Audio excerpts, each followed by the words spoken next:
আমি বলছি না ভালোবাসতেই হবে। আমি চাই কে একজন আমার জন্য অপেক্ষা করুক। শুধু ঘরের ভেতর থেকে দরজা খুলে দেবার জন্য। বাইরে থেকে দরজা খুলতে খুলতে আমি এখন ক্লান্ত। আমি বলছি না ভালোবাসতেই হবে।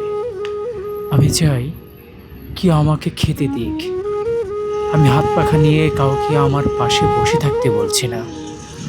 আমি জানি এই ইলেকট্রিক যুগ নারীকে মুক্তি দিয়েছে স্বামী সেবার দায় থেকে।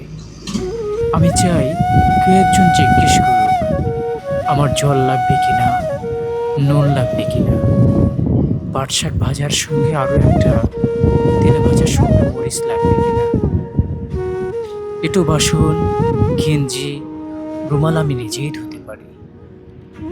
আমি বলছি না ভালোবাসতেই হবে। আমি চাই কেউ একজন ভিতর থেকে আমার দরজা খুলে দিক। কেউ আমাকে কিছু খেতে বলুক। কাম বাসনার সঙ্গী না হোক, অন্তত আমাকে জিজ্ঞেস করুক তোমার চোখ এত লাল কেন।